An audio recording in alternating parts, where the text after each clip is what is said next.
আসসালামু আলাইকুম, সবাইকে স্বাগত সিলেট স্টুডিও থেকে চ্যানেল এস সিলেট নিউজে। সঙ্গে আছি সেগুপ্তা জাহান রাইজা। শুরুতেই জানিয়ে দিচ্ছি শিরোনাম। বীর মুক্তিযোদ্ধা কাকন বিবি বীর প্রতীকের অবস্থা সংকটাপন্ন। ব্রেন স্ট্রোকে আক্রান্ত কাকন বিবির সুচিকিৎসার জন্য গঠন করা হয়েছে মেডিকেল বোর্ড। সুনামগঞ্জে হাওরের ভাসান পানিতে মাছ ধরার দাবিতে বিক্ষোভ ও সমাবেশ। প্রধানমন্ত্রীর আহ্বানে সাড়া দিয়ে মৌলভীবাজারের 1 ঘন্টায় রোপণ করা হলো প্রায় 5000 বৃক্ষ। সিলেটের ও মৌলভীবাজারের 5টি উপজেলার বন্যায় ক্ষতিগ্রস্ত পরিবারের মাঝে ত্রাণ সামগ্রী বিতরণ করেছে ইকরা ইন্টারন্যাশনাল। এবং মৌলভীবাজারে ভুয়া ডাক্তারকে 1 লক্ষ টাকা জরিমানা। শিরোনাম শুনছিলেন, এবারে বিস্তারিত। বীর মুক্তিযোদ্ধা কাকন বিবি বীর প্রতীক এর অবস্থা সংকটাপন্ন। মহান মুক্তিযুদ্ধে মাঠ কাঁপানো এ যোদ্ধা শরীর এখন নিস্তেজ। 19 জুলাই হঠাৎ করে শারীরিক অবস্থার অবনতি হলে কাকন বিবিকে সিলেট ওসমানী মেডিকেল হাসপাতালে ভর্তি করা হয়। চিকিৎসকরা জানিয়েছেন কাকন বিবি ব্রেন স্ট্রোকে আক্রান্ত। সুচিকিৎসার জন্য গঠন করা হয়েছে মেডিকেল বোর্ড। বিস্তারিত হুসেন আহমদ সুজাদের রিপোর্টে ক্যামেরায় ছিলেন রুহিন আহমদ।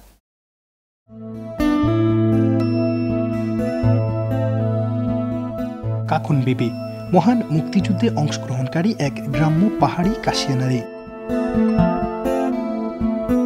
1971 সালে আদিবাসী গ্রাম্য এই নারী 3 মাস বয়সের একমাত্র সন্তানের কথা চিন্তা না করে সরাসরি অস্ত্র হাতে জড়িয়ে যান মহান মুক্তিযুদ্ধে।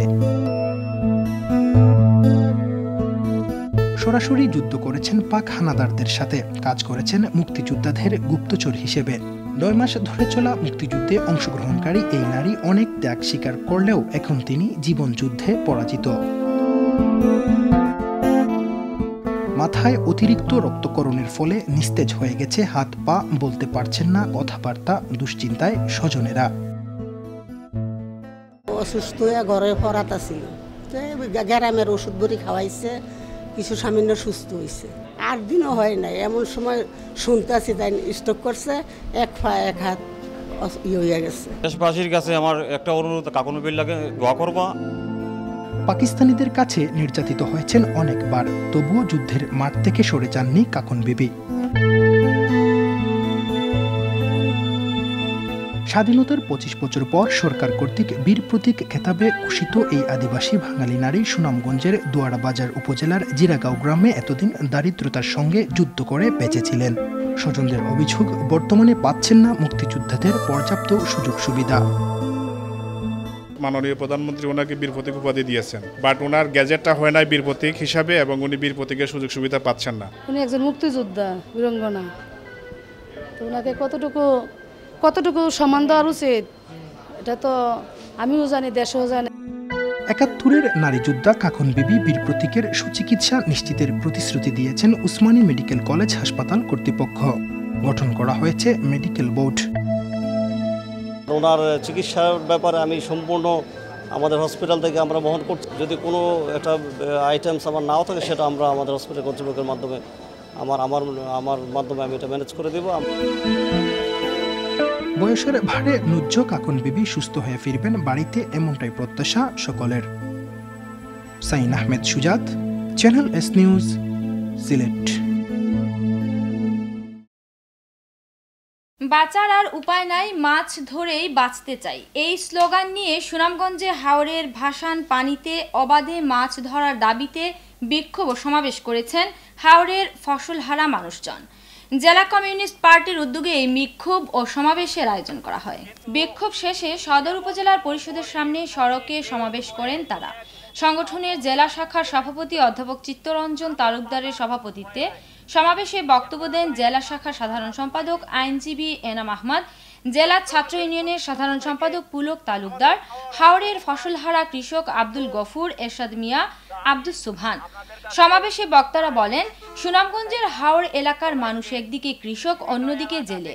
বর্ষায় হাওরের ভাসান পানিতে মাছ ধরেই জীবিকা নির্বাহ করেন তারা। কিন্তু এবার কোনো ফসল না হওয়ায় হাওর এলাকার কৃষক ও জেলেরা নিঃস্ব হয়ে পড়েছেন। অনাহারে অর্ধাহারে দিন কাটাচ্ছেন তারা। এ অবস্থায় হাওরে মাছ ধরা ছাড়া তাদের আর কোনো বিকল্প কাজ নেই।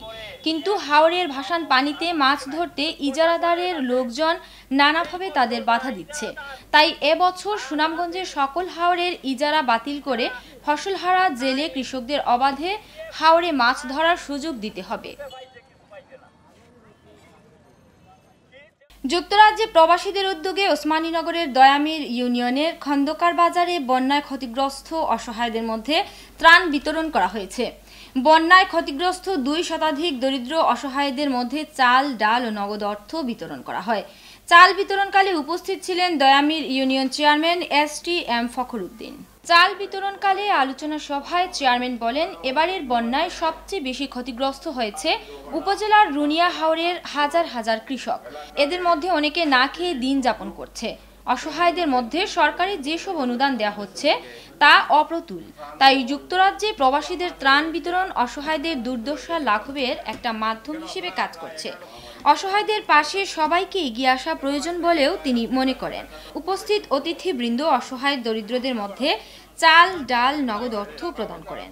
এ সময় উপস্থিত ছিলেন আফরোজ আলী, জয়নাল আবেদিন এবং আব্দুল শহীদ বাবলা মিয়া, আব্দুল হান্নান সরকার, ডাক্তার আব্দুল হান্নান, আব্দুল ওয়াদুদ, ফজল আহমদ জনি, হেলাল আহমদ, ইমাম উদ্দিন লিলু, কয়েস আহমদ, জমির আলী, রাজু আহমদ। আমরা প্রবাসীদের কাছে আমরা কৃতজ্ঞতা জানাচ্ছি এবং ভবিষ্যতে যারা প্রবাসী যারা আছেন তারা আমাদের দেশের এই বন্যা খরায় বিভিন্ন দুর্যোগ দুর্বিপাকে তাদের এই সাহায্যের হাত এভাবে প্রসারিত রাখবেন, এই আশাবাদী আমি ব্যক্ত করছি। প্রধানমন্ত্রীর আহ্বানে সাড়া দিয়ে প্রাথমিক শিক্ষা অধিদপ্তরের মহাপরিচালকের নির্দেশে মৌলভীবাজারে 1 ঘন্টায় রোপণ করা হলো 5358টি বৃক্ষের চারা। সবুজ বাংলাদেশ গড়ার লক্ষ্যে প্রাথমিক শিক্ষা অধিদপ্তরের উদ্যোগে দেশব্যাপী একযোগে বৃক্ষরোপণ কর্মসূচির অংশ হিসেবে সকাল 11টা থেকে বেলা 12টা পর্যন্ত জেলার সকল উপজেলায় সকল প্রাথমিক বিদ্যালয়ের শিক্ষক কর্মচারী ও জেলার সকল শিক্ষা অফিসের কর্মকর্তা ও কর্মচারীরা অফিস প্রাঙ্গণে ও স্ব বিদ্যালয়ে এ বৃক্ষচারা রোপণ করেন। জেলা প্রাথমিক শিক্ষা কর্মকর্তা জানান, পানি নিমজ্জিত বিদ্যালয় ছাড়া জেলার সব বিদ্যালয়ে তারা একযোগে বিভিন্ন ফলজ, ভেষজ ও বনজ বৃক্ষচারা রোপণ করেন। এ ব্যাপারে শ্রীমঙ্গল প্রাথমিক শিক্ষা কর্মকর্তা মোহাম্মদ মোশাররফ হোসেন জানান, এ কর্মসূচিতে একযোগে 1 ঘন্টায় সারা বাংলাদেশে একযোগে 4 লক্ষের উপরে চারা রোপণ করা হয়েছে। মৌলভীবাজারের কমলগঞ্জ পৌরসভার উদ্যোগে বন্যায় ক্ষতিগ্রস্ত 300 পরিবারের মধ্যে ত্রাণ সামগ্রী বিতরণ করা হয়েছে। এ সময় প্রধানমন্ত্রীর উপহার একটি ট্রাক ও একটি রোড রুলারের চাবি পৌর মেয়রের কাছে হস্তান্তর করেন উপাধ্যক্ষ আব্দুল শহীদ এমপি। কমলগঞ্জ পৌরসভার মেয়র জুয়েল আহমদের সভাপতিত্বে ত্রাণ সামগ্রী বিতরণ অনুষ্ঠানে প্রধান অতিথি হিসেবে উপস্থিত ছিলেন প্রাক্তন চিফ হুইপ ও স্থানীয় সংসদ সদস্য উপাধ্যক্ষ আব্দুল শহীদ। বিশেষ অতিথি হিসেবে উপস্থিত ছিলেন কমলগঞ্জ উপজেলা নির্বাহী কর্মকর্তা মাহমুদুল হক। পরে প্রধান অতিথি প্রধানমন্ত্রীর উপহার একটি ট্রাক ও একটি রোড রোলারের চাবি পৌর মেয়রের কাছে হস্তান্তর করেন। মানুষ মানুষের জন্য এই স্লোগানকে সামনে রেখে মৌলভীবাজার গুড নেইবার কুলাউড়া উপজেলার হাকালুকি হাওরপাড়ের কাদিপুর ইউনিয়নের বন্যা কবলিত 500 পরিবারের পাশে দাঁড়িয়েছে।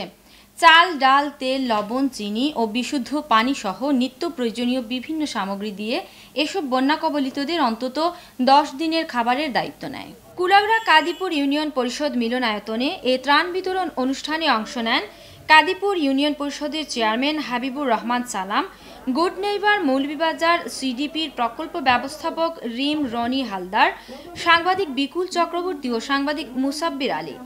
গুড নেইবারের কর্মকর্তারা জানান, বন্যা দুর্গতদের সচিত্র প্রতিবেদন দেখে বন্যার্তদের মধ্যে বিশুদ্ধ পানি ও খাবারের ব্যবস্থা নেন এবং 5 শতাধিক পরিবারের মধ্যে প্রায় 10 লক্ষ টাকার খাবার সামগ্রী বিতরণ করেন। নিচে ছোট্ট একটি বিরতির সঙ্গেই থাকুন, ফিরে এসে আরও যা থাকছে। সিলেটের ও মৌলভীবাজারের 5টি উপজেলার বন্যায় ক্ষতিগ্রস্ত পরিবারের মাঝে ত্রাণ সামগ্রী বিতরণ করেছে ইকরা ইন্টারন্যাশনাল এবং মৌলভীবাজারে ভুয়া ডাক্তারকে 1 লক্ষ টাকা জরিমানা।